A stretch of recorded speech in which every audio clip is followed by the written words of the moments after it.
This news is sponsored by Gorkha Departmental Store, Pathankot. Gorkha department store से ये आपको कहना चाहता हूँ कि हमारे पास तमाम स्कूलों की यूनिफॉर्म हर टाइम उपलब्ध होती हैं, हिमाचल के लिए ख़ास तौर पर। मैं हिमाचल के सब दुकानदारों को ये कहना चाहता हूँ कि आप जहाँ से भी लेते हो मुझे पता नहीं है, लेकिन हमारी क्वालिटी की गुड स्टिचिंग एक्यूरेट फिटिंग के अंदर हमारा एक मोटो बना हुआ है। आप आइए, ज़रूर मौका दीजिए, आपको आनंद आएगा, बेचने में मज़ा आएगा, पेरेंट्स को खुशी होगी कि गोरखा की बनी यूनिफॉर्म ले रहे हैं। धन्यवाद। कांग्रेस के पूर्व मंत्री स्वर्गीय सुजान सिंह पठानिया की 13वीं पर आज पूर्व परिवहन मंत्री जीएस बाली, सुखविंदर सुक्खू, अजय महाजन, चंद्र कुमार तथा पार्टी के कई दिग्गज नेता उनके पैतृक गांव मजार पहुंचे तथा उनके चित्र के समक्ष पुष्प अर्पित करके उन्हें भावभीनी श्रद्धांजलि दी। इस अवसर पर पूर्व मंत्री जीएस बाली उनके साथ बिताए समय को याद करके भावुक हो गए। उन्होंने कहा कि सुजान सिंह पठानिया उनके घनिष्ठ मित्र रहे हैं। वह बड़े मजाकिया किस्म के इंसान थे, जो कि बड़ी से बड़ी परेशानी को भी मजाक में हल करवाने का प्रयास करते हुए सफल भी हो जाते थे।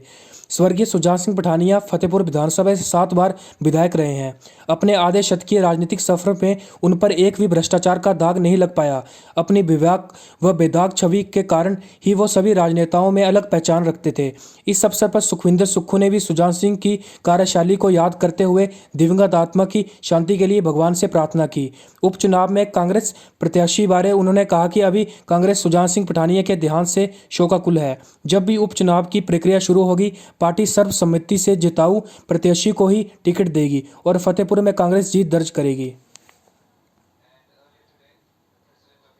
और ये हम सब के लिए एक स्ट्रेंथ है। बहुत बढ़िया गाने गाने, मौका आने के ऊपर सीरियसली डिबेट करनी और सारी चीज़ को अच्छी तरह से कामयाबी के साथ उन्होंने अपना जीवन जिया है। मैं भगवान से प्रार्थना करता हूँ कि उनकी आत्मा को शांति दे। सर, ये अब ये उपचुनाव होगा यहाँ पर, तो कांग्रेस की कैसी पोजीशन रहेगी? जैसे सरकार अभी चल रही है, जयराम सरकार है। देखिए, जयराम सरकार ने पिछले 3.25 साल में एक भी काम नहीं किया है।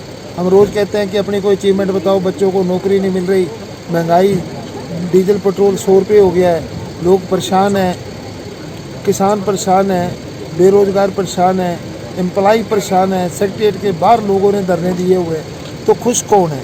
आज के दिन में गृहिणियाँ खुश नहीं है, आशा वर्कर खुश नहीं है, मतलब आंगनबाड़ी वर्कर खुश नहीं है, कोई भी खुश नहीं है। तो अब ये सारी बातें हैं, ये सारी चीज़ें हम लोगों के सामने लाएंगे और फिर लोकतंत्र में लोग जो मत देंगे उसके हिसाब से हम अपनी देखेंगे क्या रणनीति बनानी। ठीक है सर, टिकट के लिए क्या रणनीति होगी? टिकट का जब जो लोग एप्लीकेशन देंगे उसके ऊपर मेरे ख्याल में टिकट में 2 ही चीज़ें देखी जाएंगी ज़्यादा, कि क्या विचारधारा और व्यक्तिगत जो उसकी विनेबिलिटी और ये सारी चीज़ें जो हैं इनको। शख्सियत थे जिनका अपना अंदाज था, वो 7 बार विधायक बने। कांग्रेस पार्टी फतेहपुर की जनता का धन्यवाद करती है कि एक ऐसे स्वच्छ छवि और ईमानदार व्यक्तित्व को उन्होंने 7 बार चुनकर भेजा। मैंने तो उन्हें विधानसभा में सुनते हुए देखा है। उनके जो कम्युनिकेशन स्किल थी, मेरा मानना है कि मैंने जब से मैं विधानसभा के मैं हूँ पिछले 15 साल से, वो कम्युनिकेशन स्किल और जिस प्रकार वो अपनी बात को सभा पटल पर रखते थे, बहुत कम लोगों में देखने में मिलती है। कांग्रेस पार्टी को उनके देहांत से गहरा आघात पहुंचा है। हम सब कांग्रेस जन उनकी दिवंगत आत्मा की शांति की प्रार्थना करने के लिए आज उनकी क्रिया में आए थे और कांग्रेस पार्टी का जो नुकसान है उसकी भरपाई नहीं की जा सकती।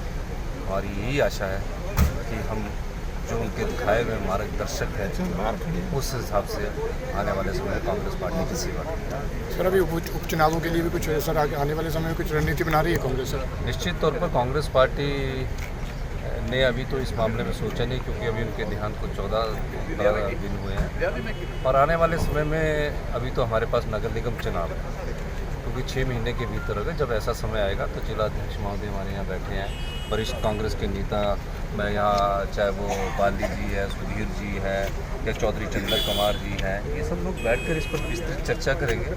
हम लोग तो बाहर से आके यहाँ काम करने वाले हैं जो पार्टी को प्रत्याशी भी घोषित करें। सर, देखिए, किसी दूसरी पार्टी को हमारे प्रदेश अध्यक्ष पर बात करने का कोई अधिकार नहीं है। उन्हें अपने गृहभाव में झांकना चाहिए। और कांग्रेस पार्टी की नीति और कार्यक्रम अपने हैं और कांग्रेस पार्टी की नीतियां कार्यक्रम तय करती है कि किसको